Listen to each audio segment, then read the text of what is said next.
नमो तस्य भगवतो अरहतो सम्मा सम।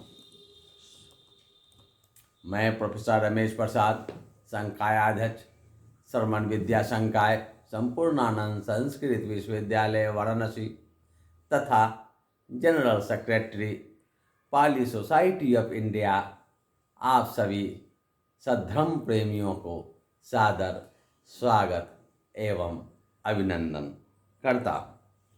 यह बुद्ध सीरीज का 39वां 39th एपिसोड है। पिछले एपिसोड में हम लोग कामावचर शोभन चित्त पर चर्चा किए थे। इस एपिसोड में रूपावचर शोभन चित्त पर विमर्श करने जा रहे हैं।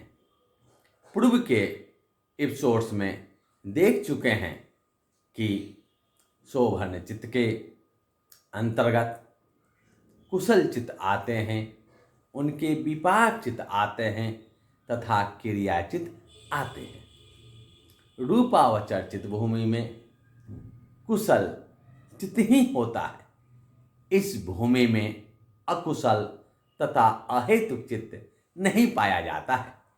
अतः रूपावचर चित्त भूमि के सभी चित्त शोभन चित्त ही होते हैं। यहाँ कुशल चित्त 5 होते हैं, उनके विपाक चित्त भी 5 होते हैं तथा उनके क्रिया चित्त भी 5 ही होते हैं। इस तरह रूपावचर में कुल चित्तों की संख्या, या यूं कहें कि शोभन चित्तों की संख्या रूपावचर चित्त भूमि में 15 होती है। पहले यह देखते हैं कि रूपावचर चित्त क्या है। रूपावचर में 2 पद हैं, रूप तथा अवचर। रूप का अर्थ होता है रूपालंबन। आलंबन विषय यानी ऑब्जेक्ट को कहते हैं, अर्थात ऐसा विषय जो वर्ण तथा आकार से युक्त हो, यानी वह ऑब्जेक्ट नीला, पीला, हरा, लाल, काला आदि रंग का हो तथा वर्गाकार, आयताकार या गोलाकार किसी भी आकार का हो। ऐसे वर्ण तथा आकार, फॉर्म एंड कलर से युक्त विषय को रूप कहते हैं, रूपालंबन कहा जाता है। दूसरा पद है अवचर। अवचर का अर्थ होता है विचरण करना, जैसा कि हम पिछले एपिसोड में देख चुके हैं। यहाँ विचरण से तात्पर्य चित्त का इधर उधर भटकना नहीं है, बल्कि उस रूप विशेष पर ही चित्त का विचरण करना है। अर्थात उस रूप पर चित्त को एकाग्र करना है, चित्त को स्थित करना है। अतः ऐसे विषय जो वर्ण से युक्त हो, जिसमें कोई आकार हो, ऐसे विषय, ऐसे आलंबन, ऐसे ऑब्जेक्ट पर एकाग्रता प्राप्त चित्त को रूपावचर चित्त कहा जाता है। यह ध्यान भूमि वाला चित्त है। रूपावचरन्ति ध्यान भूमि चित्तं तं रुल्ली वसेन रूपावचरं तियुत्तं फंदनं चपलं चित्तं। हम लोग जानते हैं कि चित्त चपल होता है, चंचल होता है। इसलिए चंचल स्वभाव के कारण कामावचर चित्त भूमि में चित्त एकाग्र नहीं हो पाता है। चित्त की एकाग्रता नहीं होने के कारण मन अशांत रहता है, बेचैन रहता है। लेकिन हर व्यक्ति शांति चाहता है, सुख चाहता है, चैन से सोना चाहता है, परंतु यह तब तक संभव नहीं है जब तक कि हम अपने चित्त को वश में न कर लें, चित्त को एकाग्र न कर लें। अतः अब वह अपने चित्त को विभिन्न विषयों से हटाकर किसी रूपवान विषय पर लगाने का प्रयत्न करता है, अपने चित्त को लगाता है। ऐसे यत्न करने वाले व्यक्ति को हम योगावचर कहते हैं, साधक कहते हैं। अकुशल को हटाकर कुशल को जोड़ने वाला व्यक्ति, यही योगावचर। योग का अर्थ होता है जोड़, यानी जोड़ना, अकुशल को हटाना और कुशल को जोड़ना। अकुशल को हटाकर कुशल को जोड़ने वाला व्यक्ति ही योगावचर है, साधक है। यत्न तो वह योगावचर करता है कि उसका चित्त एकाग्र हो जाए, लेकिन एकाग्र नहीं हो पाता है। अकारण कोई घटना नहीं घटती है। चित्त अगर एकाग्रता को प्राप्त नहीं कर रहा है तो उसका कोई कारण है, और वह कारण है निवरण। ये निवरण अकुशल धर्म है, इन्हीं को हटाना है।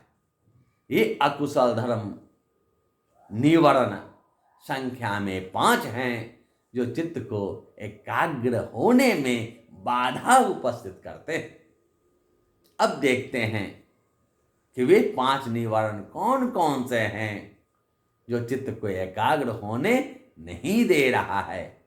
वे 5 निवारण है काम छंद, व्यापाद, थीन मिध, उद्धच कुकुच और विचिकित्सा। ये टेक्निकल टर्म्स हैं, इन्हें अति संक्षेप में स्पष्ट करते हैं। विस्तार से फिर कभी चर्चा कहीं करेंगे। काम छंद, इंद्रिय सुख की इच्छा। व्यापाद, द्वेष को कहते हैं, इलविल, हेट्रेड। थीनमिद, स्लॉथ एंड टॉर्पर है, यानी आलस्य है, लेजिनेस।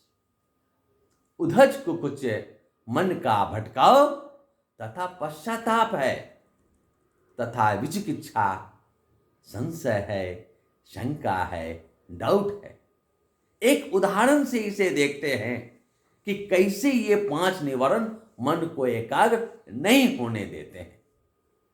जैसे कोई विद्यार्थी है, कंपटीशन की तैयारी कर रहा है, पढ़ रहा है, उसी समय कोई सुरीली आवाज सुनाई देती है। संगीत का धुन सुनकर मन पढ़ाई से भटक जाता है, सोचता है इस गाना को सुन लूं। चित्त की एकाग्रता पढ़ाई से भंग हो गई। यही है काम छंद। उसका चित्त इंद्रिय सुख की ओर मुड़ गया। अब व्यापाद, पढ़ते समय मच्छर दिख जाए, उसके प्रति द्वेष भाव जग जाता है, मन भटक जाता है। तीसरा है थीनमिद। थीनमिद का अर्थ होता है आलस्य। आलस्य के कारण वह सोचता है कि आज नहीं, कल पढ़ लेंगे, अभी सो जाते हैं। आलस के कारण मन पढ़ाई से भटक गया। चौथा है उद्धच कुकुच। उद्धच कुकुच का अर्थ है मन का भटकाव, पश्चाताप। मन में यह भाव जगा कि अगर पहले ही पढ़ लिए होते तो अच्छा रहता। ऐसे सोचने में ही उसका मन भटक गया। इस तरह पश्चाताप पढ़ाई में बाधक बना। अंतिम निवारण है विचिकित्सा, अर्थात शंका करना, संदेह करना, संशय करना। पढ़ते समय उसे संदेह हो रहा है कि पता नहीं यह पुस्तक ठीक है भी या नहीं, इससे प्रश्न पूछे जाएंगे अथवा नहीं। इस तरह अब उसका मन पढ़ाई से भटक गया। यही 5 निवरण है जो मन की, चित्त की एकाग्रता में बाधा उपस्थित करते हैं। जब तक ये 5 निवरण शांत नहीं होते हैं तब तक चित्त हमारा एकाग्र नहीं हो पाता है। इन निवरणों को शांत करने के लिए भगवान ने ध्यान के 5 अंग बतलाए हैं, जिसे झानंग कहते हैं। 5 निवरण, 5 झानंग। तो 5 निवरणों को शांत करने के लिए 5 झानंग। हिंदी में ध्यानांग कहा जाता है। ध्यान के वे 5 अंग हैं, वे 5 कंस्टिट्यूएंट्स हैं: वितक्क, विचार, प्रीति, सुख तथा एकाग्रता। वितक्क का अर्थ है आलंबन की ओर चित्त का मुड़ना, चित्त का अभिमुख होना, initial application of mind towards the object. आरम्भने चित्तस्य अभिनिरूपण लक्षणों वितक्को। विचार का अर्थ है उस आलंबन पर चित्त का स्थिर हो जाना, sustaining the mind on the object. आरम्भना नुमज्जन लक्षणों विचारो। इसे एक उदाहरण से समझते हैं। भौरा किसी पुष्प के पास आता है, उस पुष्प पर, उस फूल पर बैठने से पहले मंडराता है। वह जो भौरा का मंडराना है वह वितक है। मंडराने के बाद भौरा उस पुष्प पर बैठ जाता है, वह बैठना विचार है। चिड़िया उड़ने के पहले फड़फड़ाती है, फिर वह स्मूथली उड़ती है। फड़फड़ाना वितक है और स्मूथली उड़ना विचार है। तीसरा झानंग देखते हैं। तीसरा झानंग है प्रीति, अर्थात प्रीति। अंग्रेजी में इसे रैप्चर कहते हैं, जेस्ट भी कहा जाता है, कहीं कहीं जॉय कहते हैं।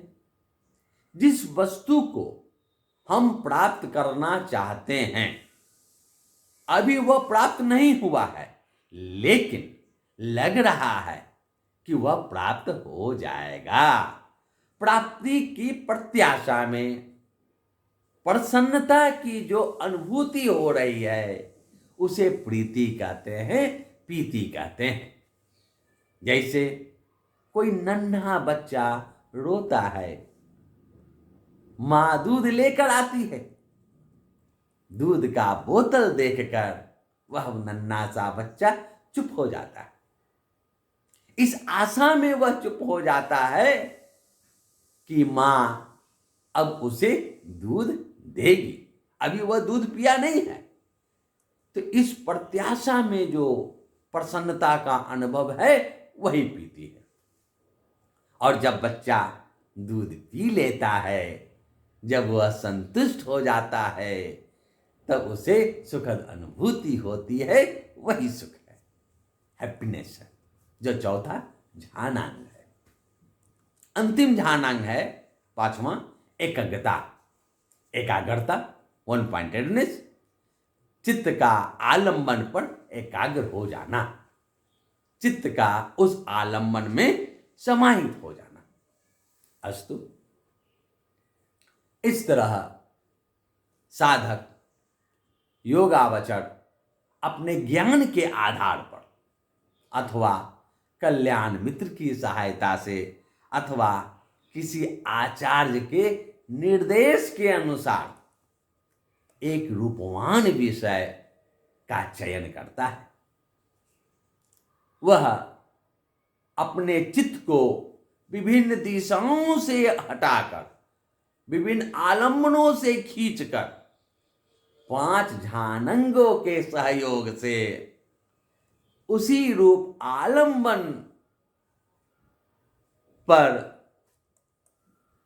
चित्त को एकाग्र करने का प्रयत्न करता है।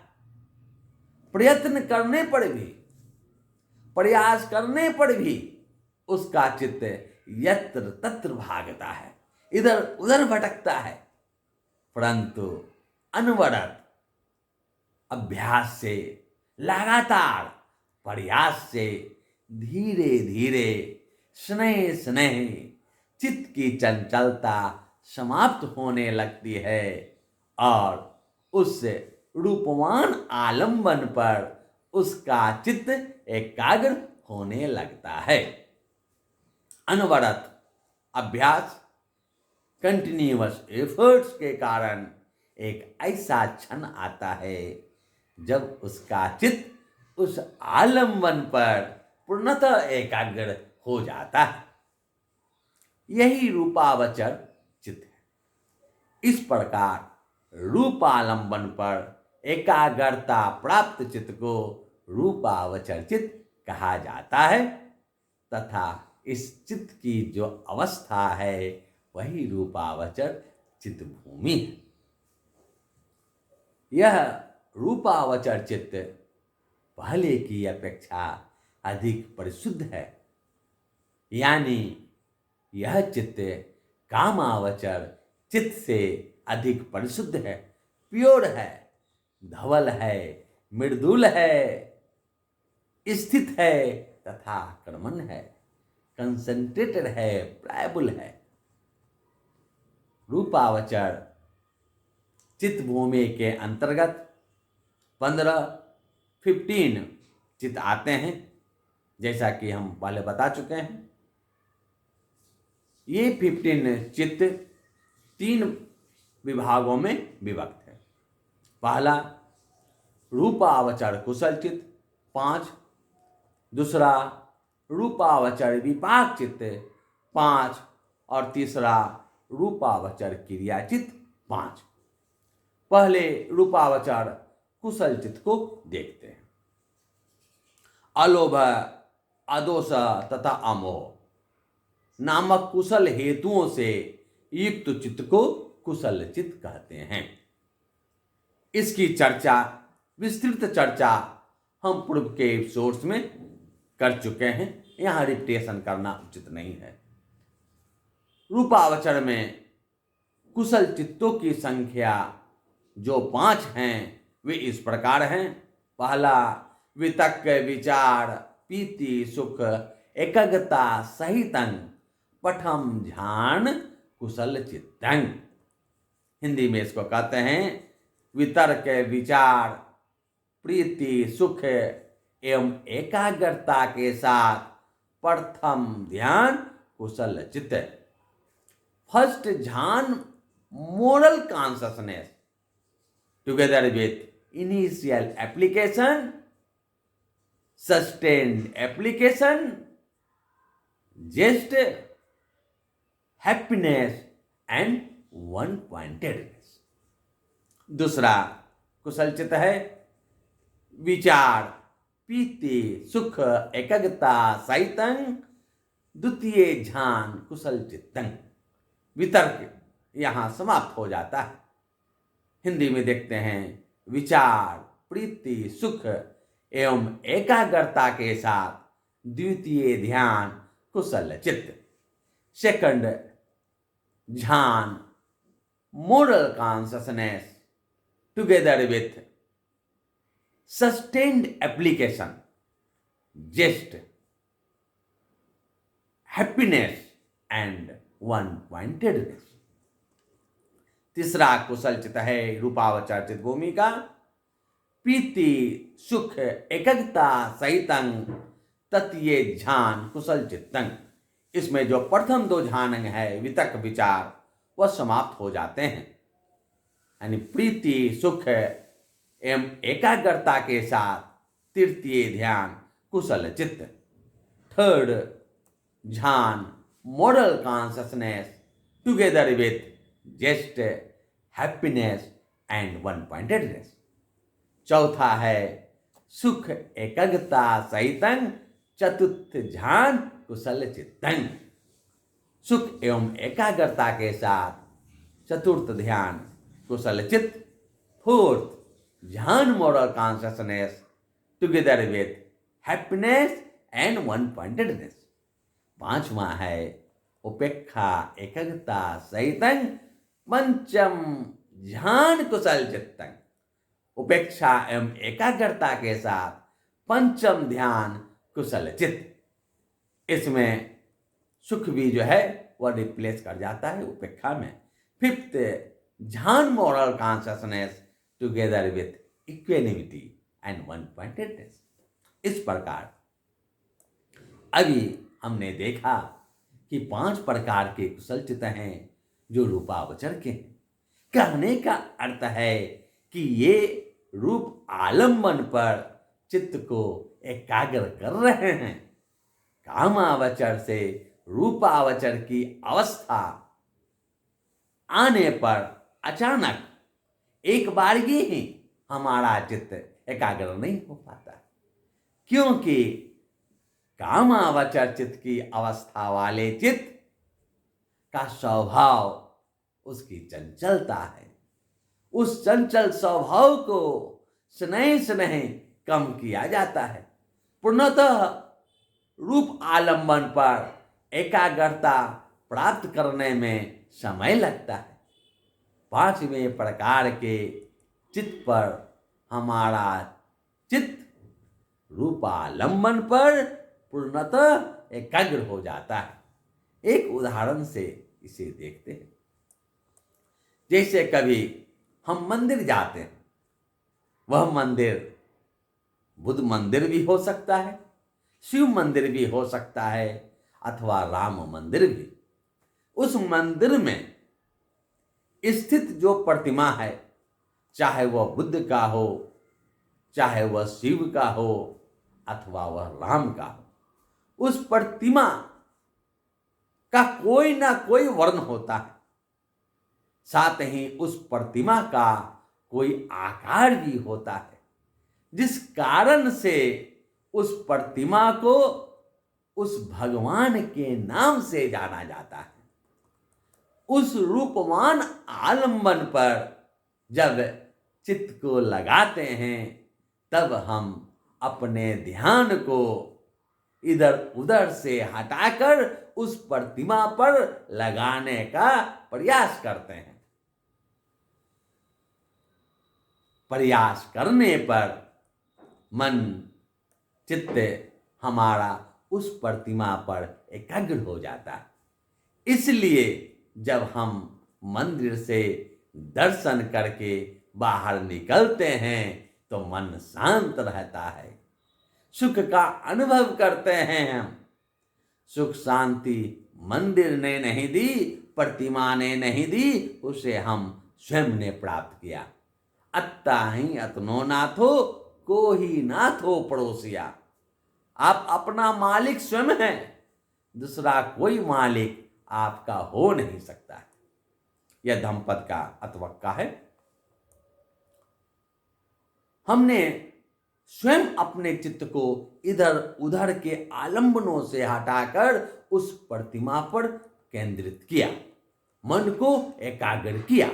और जब मन एकाग्र हो जाता है, जब चित्त एकाग्र हो जाता है, तो अब स्वयं ही सुख शांति का आगमन हो जाता है।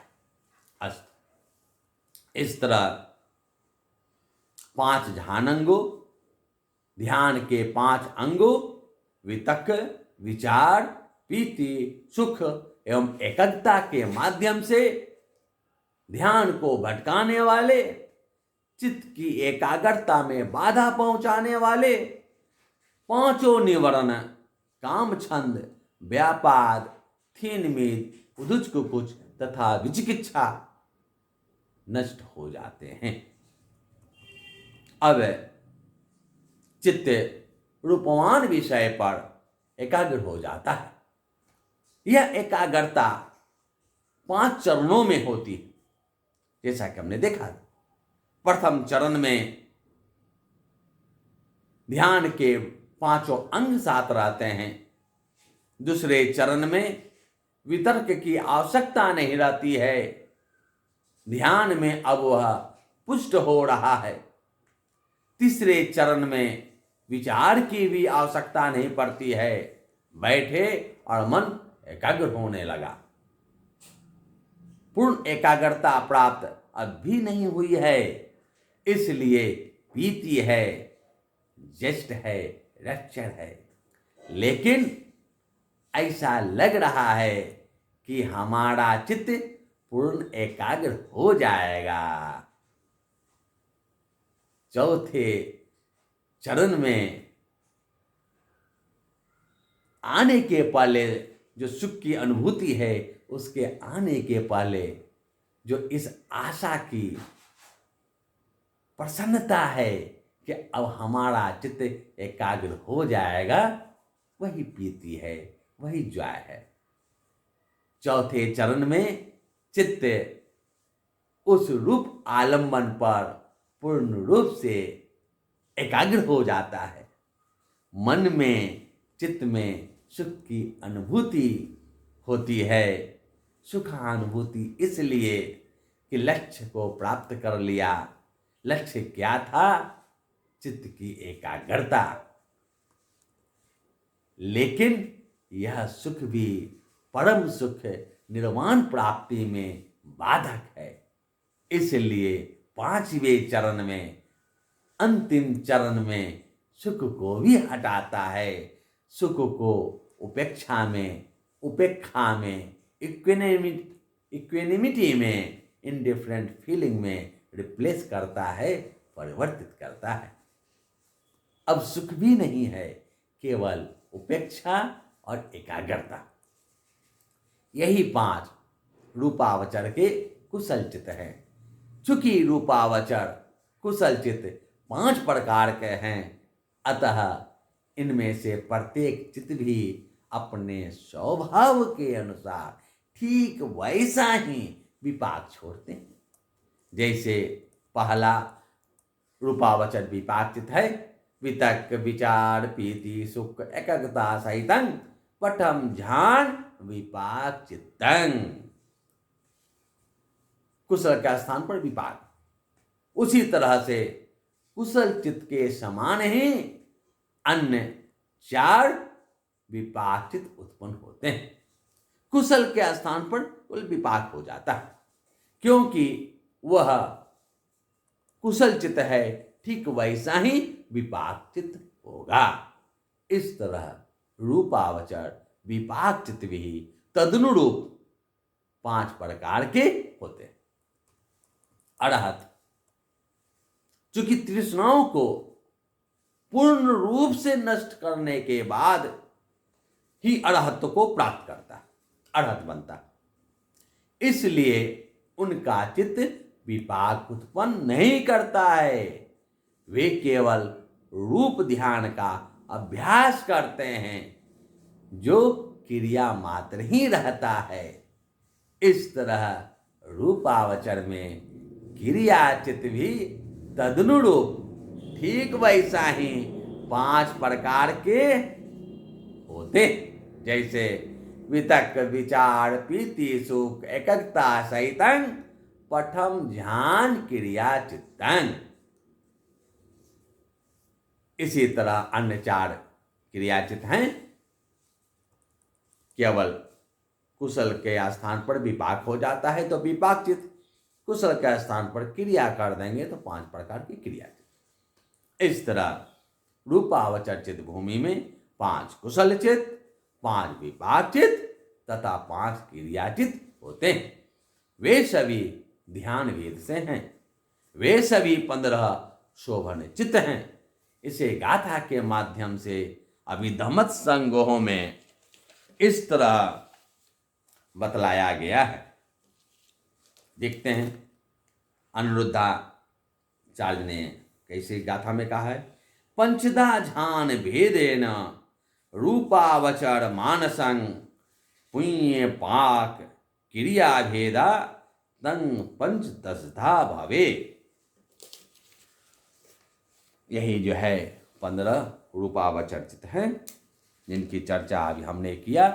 अगले एपिसोड में अरूपावचर चित्त भूमि पर विमर्श करेंगे। भवतु सब मंगलम।